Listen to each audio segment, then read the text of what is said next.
So friends, welcome back to YouTube channel Pioneer Talks. ഞാൻ എത്തിയിട്ടുള്ളത് ഒരു ലേറ്റസ്റ്റ് ന്യൂസുമായിട്ടാണ്. എല്ലാവരും അറിഞ്ഞു കഴിഞ്ഞ ന്യൂസ് തന്നെയാണ്. നമ്മുടെ SSC-JEE അല്ലെ, SSC-JEEയുടെ നോട്ടിഫിക്കേഷൻ വന്ന വിവരം എല്ലാവരും അറിഞ്ഞിട്ടുണ്ടാവും. 28-ാം തീയതി വന്നതാണ്. ഇപ്പം അപ്ലൈ ചെയ്യാനുള്ള അവസാന തീയതി എന്ന് പറയുന്നത് നോക്കിയ മക്കളെ എന്താ വരുന്നത്, 18-ാം തീയതിയാണ് കേട്ടോ. 18-ാം തീയതിയാണ് അപ്ലൈ ചെയ്യാനുള്ള അവസാന തീയതിയായിട്ട് പറയുന്നത്. അപ്പോൾ അപ്ലൈ ചെയ്തിട്ടില്ലെങ്കിൽ എല്ലാവരും എന്ത് ചെയ്യാം, ലാസ്റ്റ് റൺ ഏകദേശം നമുക്കറിയാം, ഏകദേശം ലാസ്റ്റ് ഒരു 2-3 ദിവസം നമ്മുടെ SSCയുടെ വെബ്സൈറ്റുകൾ ഹാങ് ആവാൻ ചാൻസുകൾ ഉണ്ട്. അപ്പൊ അതിലേക്കൊന്നും പോവാതെ പെട്ടെന്ന് തന്നെ എന്ത് ചെയ്യാം, നിങ്ങൾ അപ്ലൈ ചെയ്യാനുള്ള ക്വാളിഫിക്കേഷൻസ് ഉള്ളത് ഒന്ന് മെക്കാനിക്കൽ, ഇലക്ട്രിക്കൽ, സിവിൽ ബ്രാഞ്ചുകാർക്ക്, മെക്ക്, ഇലക്ട്രിക്കൽ, സിവിൽ ബ്രാഞ്ചുകാർക്കാണ് SSC-JEE അപ്ലൈ ചെയ്യാനുള്ള ക്വാളിഫിക്കേഷൻസ് വരുന്നത്. ഡിപ്ലോമയാണ് അപ്ലൈ ചെയ്യാനുള്ള basic qualification. Diploma, BTech, MTech കഴിഞ്ഞ എല്ലാവർക്കും ഇത് അപ്ലൈ ചെയ്യാൻ പറ്റും. 3 ബ്രാഞ്ചുകളാണ്. മെക്ക്, ഇലക്ട്രിക്കൽ, സിവിൽ ബ്രാഞ്ചുകാർക്കാണ് ഇത് അപ്ലൈ ചെയ്യാൻ പറ്റുന്നത്. നോക്കി, അപ്പോൾ അതിന്റെ കൂടുതൽ ഡീറ്റെയിൽസ് എന്തൊക്കെയാണെന്ന് നോക്കിയേ. നമുക്ക് 18-ാം തീയതി 18-4 വരെയാണ് അപ്ലൈ ചെയ്യാനുള്ള അവസാന തീയതിയായിട്ട് പറയുന്നത്. അതേപോലെ നമ്മുടെ ബാക്ക്ഗ്രൗണ്ടിൽ ഒന്ന് നോക്കിയേ, നമ്മുടെ അതിൽ ഡീറ്റെയിൽ ആയിട്ട് പറഞ്ഞിട്ടുണ്ട്. അതേപോലെ എന്തെങ്കിലും കറക്ഷൻസോ കാര്യങ്ങളോ ഒക്കെ ഉണ്ടെങ്കിൽ അത് എഡിറ്റ് ചെയ്യാനുള്ള അപ്ലിക്കേഷൻ വിൻഡോയിൽ കറക്ഷൻ ചെയ്യാനുള്ള കാര്യങ്ങൾ എന്ന് പറയുന്നത് 22-ഉം 23-ാം തീയതിയാണ്. അതേപോലെ എക്സാം ഷെഡ്യൂൾ ചെയ്തിട്ടുള്ളത്, എക്സാം ഏകദേശം ജൂൺ മാസത്തിലാണ് എക്സാംസ് ഷെഡ്യൂൾ ചെയ്തിട്ടുള്ളത്. ആ ഷെഡ്യൂളിന്റെ ഡേറ്റ് എന്ന് പറയുമ്പോൾ ഏകദേശം 4-ാം തീയതിയാണ്. അപ്പൊ 4-ാം തീയതി മുതൽ 6-ാം തീയതി വരെയാണ് ടെന്റേറ്റീവ് ഡേറ്റ് ആണ്. അത് മാറാനുള്ള ചാൻസുകളുണ്ട്. ഏകദേശം ജൂൺ മാസത്തിൽ നമുക്ക് എന്ത് പ്രതീക്ഷിക്കാം, SSC-JEE സ്റ്റേജ് 1 എക്സാംസ് ഉണ്ടാവും. അത് കഴിഞ്ഞ് ഒരു 2 മാസം കഴിയുമ്പോഴത്തേക്ക് ഉണ്ടാവും സ്റ്റേജ് 2 അല്ലെ. ജൂലൈ, ഓഗസ്റ്റ്, ഏകദേശം സെപ്റ്റംബറോട് കൂടിയിട്ട് അല്ലെങ്കിൽ ഓഗസ്റ്റ് ലാസ്റ്റ് അല്ലെങ്കിൽ സെപ്റ്റംബറോട് കൂടിയിട്ട് സെക്കൻഡ് സ്റ്റേജ് എക്സാംസ് നമുക്ക് പ്രതീക്ഷിക്കാം.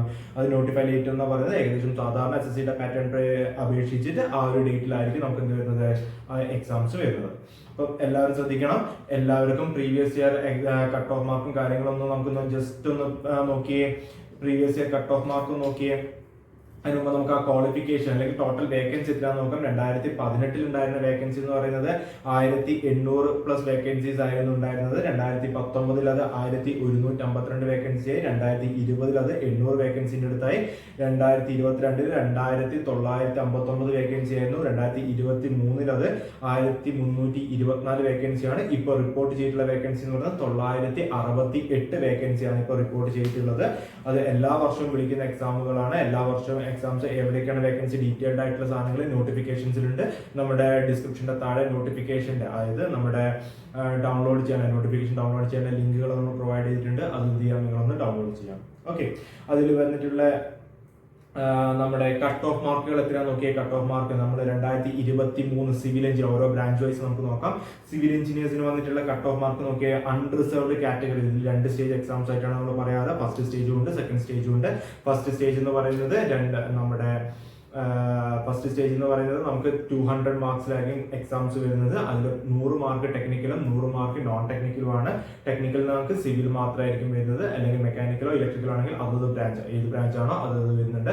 ബാക്കിയുള്ള ഒരു 50 മാർക്കിന് GKയും GSും കൂടി കമ്പൈൻ ചെയ്തിട്ടാണ് ചോദിക്കാറുള്ളത്. അതേപോലെ ബാക്കിയുള്ള 50 മാർക്ക് റീസണിങ് ക്വസ്റ്റ്യൻസ് ആണ് ചോദിക്കാറുള്ളത്. ടോട്ടലി 200 ആണ്.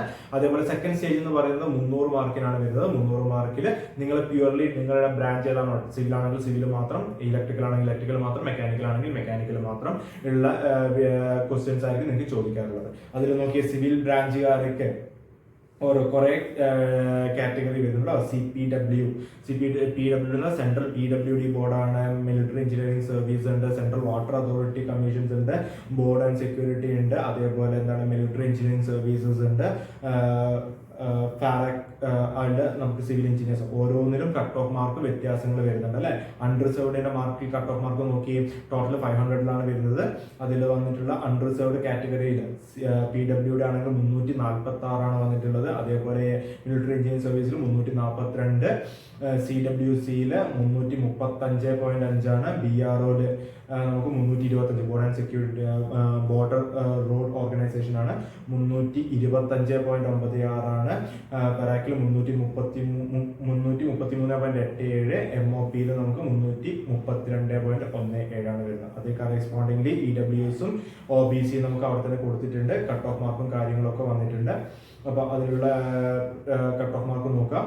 ഇത് കമ്പയർ ചെയ്തിട്ട് നമുക്ക് എന്ത് ചെയ്യാം, നമുക്ക് ഇലക്ട്രിക്കൽ ആൻഡ് മെക്കാനിക്കൽ നോക്കാം. കമ്പാരിറ്റീവ്ലി നിൽക്കാം വേക്കൻസി കൂടുതലുള്ളവർക്ക് സിവിൽ എഞ്ചിനീയേഴ്സിനാണ്, പക്ഷേ കട്ട് ഓഫ് മാർക്ക് കമ്പാരിറ്റീവ്ലി കുറവായിരിക്കും. പക്ഷേ ഇലക്ട്രിക്കൽ ആൻഡ് മെക്കാനിക്കൽ എഞ്ചിനീയേഴ്സിന് വേക്കൻസി കുറച്ച് കുറവായിരിക്കും, പക്ഷേ അതിനനുസരിച്ച് കട്ട് ഓഫ് മാർക്കും എന്തായിരിക്കും കൂടുതലായിരിക്കും.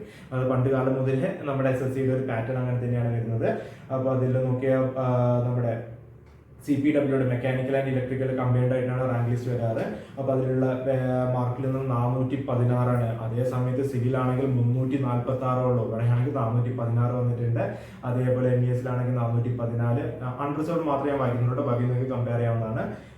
CWC ആണെങ്കിൽ 409, BRO ആണെങ്കിൽ 404, ഫാരക് ആണെങ്കിൽ 406, MOPയിലാണെങ്കിൽ 405 മാർക്കാണ് കട്ട് ഓഫ് മാർക്കായിട്ട് നമുക്ക് പറയുന്നത്. ഓക്കെ ആണല്ലോ. ഇതാണ് നമ്മുടെ cut off previous year cut off mark. അപ്പോൾ ഏകദേശം വലിയ ചേഞ്ചുകൾ വരാൻ ചാൻസ് കുറവായിരിക്കും. ഏകദേശം നമുക്ക് 2-3 കുറച്ച് നോർമലൈസേഷൻ മാർക്കൊക്കെ വെച്ചിട്ടായിരിക്കും നമ്മുടെ ഈ ഒരു ഫൈനൽ റാങ്ക് ലിസ്റ്റ് വരുന്നത്. ഇപ്പോൾ ഫൈനൽ റാങ്ക് ലിസ്റ്റിന്റെ മാർക്ക് ലിസ്റ്റാണ് പറഞ്ഞിട്ടുള്ളത്. അപ്പോൾ അതിൽ വലിയ ചേഞ്ച് വരാനുള്ള ചാൻസ് കുറവായിരിക്കും. ഏകദേശം ഇതിനോട് അടുപ്പിച്ചിട്ടുള്ള ഒരു കട്ട് ഓഫ് മാർക്ക് തന്നെയായിരിക്കും നിങ്ങൾക്ക് എന്ത് ചെയ്യുന്നത് നെക്സ്റ്റ് ഇയറിലും അല്ലെങ്കിൽ ഈ വരുന്ന ഇയറിലും പ്രതീക്ഷിക്കാവുന്നത്. ഓക്കെ ആണല്ലോ. ഇതിന്റെ എക്സാം പാറ്റേൺ എങ്ങനെയാണെന്ന് നോക്കിയാൽ മക്കളെ, എക്സാം പാറ്റേൺ നോക്കിയേ 2 സ്റ്റേജസ് ആയിട്ടാണ് എക്സാം പാറ്റേൺ നടക്കുന്നത്. ഫസ്റ്റ് സ്റ്റേജ് ഞാൻ ഇപ്പോൾ പറഞ്ഞിട്ടുണ്ട്. ഫസ്റ്റ് സ്റ്റേജിൽ എന്താണ്, കമ്പ്യൂട്ടർ ബേസ്ഡ് എക്സാം ആണ്. ഇപ്പോൾ ലാസ്റ്റ് 2 ഇയർ ഒരു കുറച്ച് മുമ്പ് വരെ സെക്കൻഡ് സ്റ്റേജ് എന്ന് പറയുന്നത് റിട്ടൺ എക്സാം ആയിരുന്നു അല്ലേ, അതൊക്കെ മാറിയിട്ടുണ്ട്. ഇപ്പൊ എന്തായിട്ടുണ്ട്, കമ്പ്യൂട്ടർ ബേസ്ഡ് എക്സാം തന്നെയായിട്ട് ഓപ്ഷൻ വൈസ് 4 ഓപ്ഷൻസ് വെച്ചിട്ടുള്ള ഓപ്ഷൻ എക്സാം ആയിട്ട് മാറിയിട്ടുണ്ട്. അതിൽ ഫസ്റ്റ് സ്റ്റേജ് നോക്കിയാൽ കമ്പ്യൂട്ടർ ബേസ്ഡ് എക്സാംസ് ആണ്. അതിൽ ജനറൽ ഇന്റലിജൻസിന് എത്ര മാർക്കാണ്, 50 മാർക്കിനായിരിക്കും വരുന്നത്. ജനറൽ അവയർനെസ്സിൽ 2 വരുന്നുണ്ട്, GK വരുന്നുണ്ട്, അതേപോലെ ജനറൽ സയൻസും വരുന്നുണ്ട് അല്ലെ. GKയിൽ നമുക്ക് history, geography, polity, constitution, current affairs, അങ്ങനെ കുറച്ച് കാര്യങ്ങൾ എല്ലാ കാര്യങ്ങളും വൈഡായിട്ട് നിൽക്കുന്ന സബ്ജക്റ്റ് ആണ്. അതിലിരുന്ന് വേണമെങ്കിൽ നമുക്ക് ക്വസ്റ്റ്യൻസ് വരാവുന്നതാണ്. അതേപോലെ ജനറൽ സയൻസിൽ ഫിസിക്സ്, കെമിസ്ട്രി, ബയോളജിയിൽ നിന്നും ക്വസ്റ്റ്യൻസ് വരാം. അതാണ് 50 മാർക്കിലെ ക്വസ്റ്റ്യൻസ് എന്ന് പറയുന്നത്. സെക്കൻഡ് സെക്ഷൻ എന്ന് പറയുന്നത് എന്താണ്, പാർട്ട് എയിലെ സെക്ഷൻ എന്ന് പറഞ്ഞാൽ ജനറൽ എഞ്ചിനീയറിംഗ് സബ്ജക്ട് ആണ്. അതുപോലെ സിവിൽ എഞ്ചിനീയർ ആണെങ്കിൽ സിവിലിന്റെ ടോപ്പിക് ആയിരിക്കും, മെക്കാനിക്കൽ ആണെങ്കിൽ മെക്കാനിക്കൽ ടോപ്പിക് ആയിരിക്കും, ഇലക്ട്രിക്കൽ ആണെങ്കിൽ ഇലക്ട്രിക്കൽ ക്വസ്റ്റ്യൻസ് ആയിരിക്കും. അതിൽ ടോട്ടൽ എത്രയാണ്, 100 ക്വസ്റ്റ്യൻ. അപ്പോൾ ടോട്ടൽ 200 ക്വസ്റ്റ്യൻസ് ആണ് ഫസ്റ്റ് സ്റ്റേജിൽ വരുന്നത്. എത്ര മണിക്കൂറാണ്, 2 മണിക്കൂറാണ് നമുക്ക് എക്സാം ചെയ്യാനുള്ള ടൈം എന്ന് പറയുന്നത്. ഓക്കെ, 200 ക്വസ്റ്റ്യൻസ് 2 മണിക്കൂർ കേട്ടോ. അതിൽ നിങ്ങൾക്ക് ഏറ്റവും സിമ്പിൾ ആയിട്ടുള്ള ക്വസ്റ്റ്യൻസ് ആയിരിക്കും ഫസ്റ്റ് സ്റ്റേജിൽ ചോദിക്കുന്നത്. അതിൽ ആകെ ഉണ്ടാവുന്നതാണ്. ഇപ്പൊ ടെക്നിക്കൽ ആണെങ്കിലും നോൺ ടെക്നിക്കൽ ആണെങ്കിലും വളരെ സിമ്പിൾ ആയിട്ട് ഏതൊരു ഡിപ്ലോമ അല്ലെങ്കിൽ കഴിഞ്ഞ കുട്ടികൾക്കും അപ്ലൈ അല്ലെങ്കിൽ എഴുതാൻ പറ്റുന്ന രീതിയിലുള്ള ക്വസ്റ്റ്യൻസ് മാത്രമേ ചോദിക്കുള്ളൂ. പക്ഷെ അതിലുള്ള ലിമിറ്റേഷൻസ് എന്ന് പറയുന്നത് എന്താണ്, നമ്മുടെ ടൈമാണ്. അപ്പൊ ടൈമാണ് അവിടെ ഒരു ക്രൈറ്റീരിയ ആയിട്ട് നിങ്ങൾക്ക് ബാധിക്കുന്നത്. അപ്പൊ ടൈം ഓറിയന്റഡ് ആയിട്ട് ഈ 2 മണിക്കൂറുകളിൽ 200 ക്വസ്റ്റ്യൻസ് പ്രീവിയസ് ഇയർ ക്വസ്റ്റ്യൻസും അല്ലെങ്കിൽ മോക്ക് എക്സാംസ് ടെസ്റ്റുകളും ഒക്കെ നിങ്ങൾ എന്ത് ചെയ്യാം, ഒന്ന് നല്ലതുപോലെ എന്ത് ചെയ്തിട്ട് ചെയ്യാം, പ്രാക്ടീസ് ചെയ്തിട്ട് നിങ്ങൾ എക്സാംസിന് വേണ്ടിയിട്ട് പ്രിപ്പയർ ചെയ്യാം. നിങ്ങൾക്ക് ടൈമുണ്ട്. ഏകദേശം ജൂണിലാണ് ഫസ്റ്റ് സ്റ്റേജ് വരുന്നത്. ഏകദേശം സെപ്റ്റംബർ ഒക്കെ അല്ലെങ്കിൽ ഓഗസ്റ്റ് സെപ്റ്റംബർ ഒക്കെ ആവുന്ന സമയത്തായിരിക്കും സെക്കൻഡ് സ്റ്റേജ് എക്സാംസ് വരുന്നത്. ഓക്കെ ആണല്ലോ. ഇതിലുള്ള കട്ട് ഓഫ് ഏകദേശം സിവിലിനാണെങ്കിൽ ഒരു 130 റേഞ്ച് നമുക്ക് പ്രതീക്ഷിക്കാം. അതേപോലെ ഇലക്ട്രിക്കൽ ആൻഡ് മെക്കാനിക്കൽ ആണെങ്കിൽ ഒരു 150 to 160 റേഞ്ച് ആണ് നമ്മൾ എന്ത് എക്സ്പെക്ട് ചെയ്യുന്നത് for a cut off mark. Okay, range കേട്ടോ 140 to 160 ആ റേഞ്ച് ഒക്കെ ആയിരിക്കും വരുന്നത്. ഇനി സെക്കൻഡ് സ്റ്റേജ് നോക്കിയാൽ ഫസ്റ്റ് സ്റ്റേജ് ക്വാളിഫൈ ചെയ്തിട്ടുള്ളവർക്ക് സെക്കൻഡ് സ്റ്റേജ് ഒരു കമ്പ്യൂട്ടർ ബേസ്ഡ് എക്സാംസ് തന്നെയാണ് വരുന്നത്. ഓപ്ഷൻ വൈസ് ആയിരിക്കും അങ്ങനത്തെ എക്സാംസ് ആണ് വരുന്നത്. ടോട്ടൽ എത്ര മാർക്കിലാണ് നോക്കിയത്, ടോട്ടൽ 300 മാർക്കിലാണ് വരുന്നത്. 300 മാർക്സിൽ 100 ക്വസ്റ്റ്യൻസ് വെച്ചിട്ടാണ് വരുന്നത് കേട്ടോ. 2 hours തന്നെയാണ് ടൈം പീരീഡ് വരുന്നത്. ഏജ് റിലാക്സേഷൻ ഏജ് വിളിച്ചിട്ടുള്ളത് 30 വയസ്സാണ്. എന്ത് പറഞ്ഞിട്ടുള്ളത്, ലിമിറ്റ് എന്ന് പറഞ്ഞിട്ടുള്ളത്. ചില പോസ്റ്റുകൾക്ക് അത് 32 വയസ്സുണ്ട്, ചില പോസ്റ്റുകൾക്ക് 30 വയസ്സ്. MES പോലത്തെ പോസ്റ്റുകൾക്ക് അത് 30 വയസ്സായിരിക്കും. ചില പോസ്റ്റുകൾക്ക് അതിന്റെ ഡീറ്റെയിൽഡ് ആയിട്ടുള്ള നോട്ടിഫിക്കേഷൻ ഞാൻ നമ്മുടെ ഡിസ്ക്രിപ്ഷൻ ഇടാം. അതൊന്ന് ജസ്റ്റ് കയറി ചെക്ക് ചെയ്തിട്ട് നിങ്ങൾ എന്ത് ചെയ്യാം, അതൊന്ന് അപ്ലൈ ചെയ്യേണ്ടതാണ്. ഓക്കെ, അതിൽ ജനറൽ പോസ്റ്റുകൾക്ക് ഒരുപാട് പോസ്റ്റുകൾ മിലിറ്ററി എഞ്ചിനീയർ സർവീസ് ഒക്കെ 30 വയസ്സാണ് വരുന്നത്. ചില പോസ്റ്റുകൾക്ക് എന്ത് വരുന്നുണ്ട്, 32 വയസ്സാണ് വരുന്നത്. അതേപോലെ ഏജ് റിലാക്സേഷൻ വരുന്നത് SC/ST ആണെങ്കിൽ 5 years ആണ് വരുന്നത്. OBC ആണെങ്കിൽ 3 years ആണ് വരുന്നത്. EWS, PWD, EWS അൺറിസർവ്ഡ് ഒക്കെ ആണെങ്കിൽ 10 years വരുന്നുണ്ട്.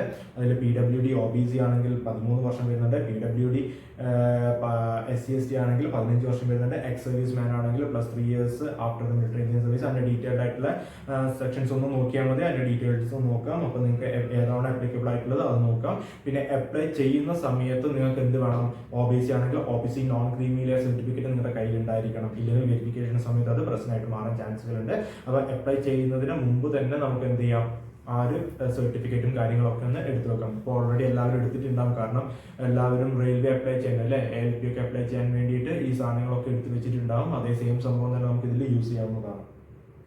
ഓക്കെ, ഇത്ര കാര്യങ്ങളാണ് മെയിൻ ആയിട്ട് പറയാനുള്ളത്. അപ്ലൈ ചെയ്യാനുള്ള ഫീസ് എന്ന് പറയുന്നത് 100 rupees ആണ്. വുമൺ കാൻഡിഡേറ്റ്സിനും SC/ST കാൻഡിഡേറ്റ്സിനും നമുക്ക് എന്തിന്റെ ആവശ്യമില്ല, ഫീസിന്റെ ആവശ്യം വരുന്നില്ല. 100 രൂപയാണ് അപ്ലൈ ചെയ്യാനുള്ളത്.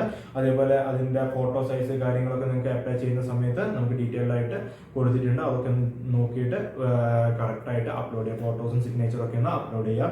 അതേപോലെ വേറൊരു കാര്യം കൂടി വളരെ ഇമ്പോർട്ടൻറ്റ്, ഇപ്പോഴും കുറെ പേര് അറിയാത്തൊരു കേസാണ്. നമ്മുടെ SSCയുടെ പഴയ വെബ്സൈറ്റ് ssc.nic.in എന്ന് പറഞ്ഞ വെബ്സൈറ്റ് കംപ്ലീറ്റ് ആയിട്ട് അവർ മാറ്റിയിട്ടുണ്ട്. പുതിയൊരു വെബ്സൈറ്റ് ത്രൂ ആണ് ഇപ്പോൾ അപ്ലൈ ചെയ്യാനുള്ളത്.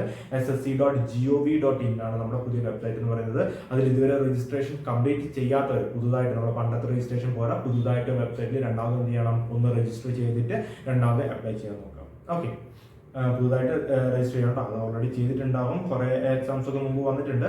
ഇനി ചെയ്യാത്തവരുണ്ടെങ്കിൽ പുതുതായിട്ട് രജിസ്റ്റർ ചെയ്തിട്ട് വേണം അപ്ലൈ ചെയ്യാൻ വേണ്ടിയിട്ട്. ഓക്കെ ആണല്ലോ.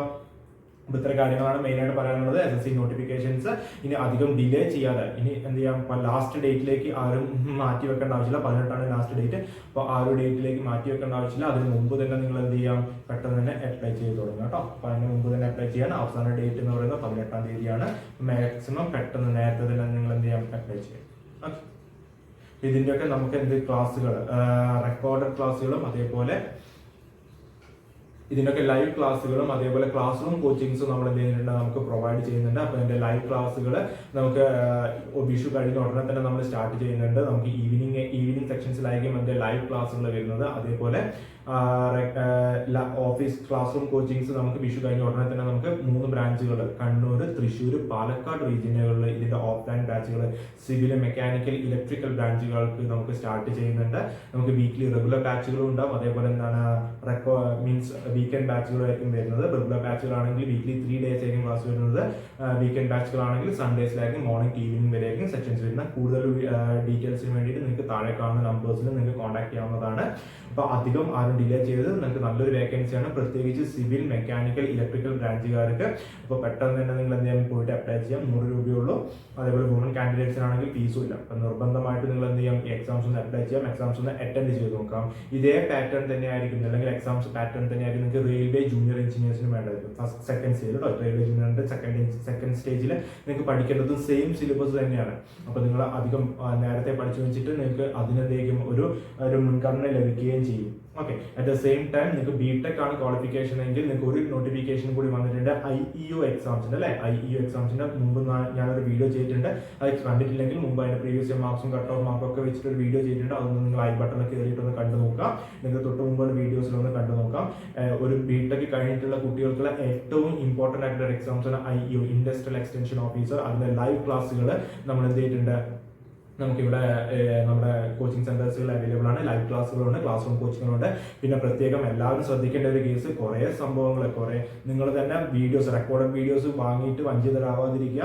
നിങ്ങൾക്ക് റെക്കോർഡ് വീഡിയോസ് പണ്ട് എപ്പോഴും റെക്കോർഡ് ചെയ്ത വീഡിയോസ് വെച്ചിട്ട് ഒരിക്കലും എന്ത് ചെയ്യരുത്, നിങ്ങൾ ഇപ്പോഴും പഠിക്കരുത്. കാരണം സിലബസിലൊക്കെ കുറേ ചേഞ്ചുകളും കാര്യങ്ങളൊക്കെ വന്നിട്ടുണ്ട്. പഴയ വീഡിയോസ് ആണോ എന്ന് ചെക്ക് ചെയ്തിട്ട് 2019 അല്ലെങ്കിൽ കഴിഞ്ഞ IEO വന്ന സമയത്ത് റെക്കോർഡ് ചെയ്ത വീഡിയോ വെച്ചിട്ട് നിങ്ങൾ ഒരിക്കലും ഇപ്പോഴത്തെ IEOയ്ക്ക് വേണ്ടി പഠിക്കരുത്. നേരത്തെ എന്ത് ചെയ്യാം, എല്ലാം റെക്കോർഡ് ചെയ്ത് വെച്ച വീഡിയോസ് ഒന്ന് റെഫർ ചെയ്തിട്ട് മാത്രം, ഫുള്ളൊന്ന് കണ്ടു നോക്കിയതിന് ശേഷം മാത്രം നിങ്ങൾ എന്ത് ചെയ്യാം, പർച്ചേസ് ചെയ്യാം. അല്ലെങ്കിൽ നിങ്ങൾക്ക് അധികവും ഞങ്ങൾ പ്രിഫർ ചെയ്യുന്നത് ലൈവ് ക്ലാസ്സുകൾ, മാക്സിമം ലൈവ് ക്ലാസ്സുകൾ ആണ് പ്രിഫർ ചെയ്യുന്നത്. ലൈവ് ക്ലാസ്സുകളിൽ അറ്റൻഡ് ചെയ്യുകയാണെങ്കിൽ നിങ്ങൾക്ക് അന്നൊന്നും എടുക്കാം, അല്ലെങ്കിൽ പുതിയ സിലബസിനനുസരിച്ച് നമുക്ക് എന്ത് ചെയ്യാൻ പറ്റും, നമുക്ക് വീഡിയോസും കാര്യങ്ങളൊക്കെ നമുക്ക് എന്ത് ചെയ്യാൻ പറ്റും, കാണാൻ പറ്റും. ഓക്കെ, വീഡിയോസും അതേപോലെ എല്ലാ വീഡിയോസും നമുക്ക് അവൈലബിൾ ആണ്. ലൈവ് ക്ലാസ്സിന് വേണ്ടിയിട്ടുള്ള നമുക്ക് ഈവനിങ് സെക്ഷൻസിലേക്ക് ക്ലാസ്സുകൾ വരുന്നത്. സോ മാക്സിമം എന്ത് ചെയ്യാം, ലൈവ് സെക്ഷൻസിലും അതേപോലെ ക്ലാസ് റൂം കോച്ചിങ്സിലും ജോയിൻ ചെയ്യാൻ വേണ്ടിയിട്ട് ശ്രദ്ധിക്കാം. അല്ലെങ്കിൽ റെക്കോർഡ് എടുക്കുകയാണെങ്കിൽ തന്നെ പ്രീവിയസ്ലി റെക്കോർഡ് ചെയ്ത വീഡിയോ എല്ലാം ഉറപ്പ് വരുത്തിയതിനു ശേഷം മാത്രം നിങ്ങൾ പർച്ചേസ് ചെയ്യാം.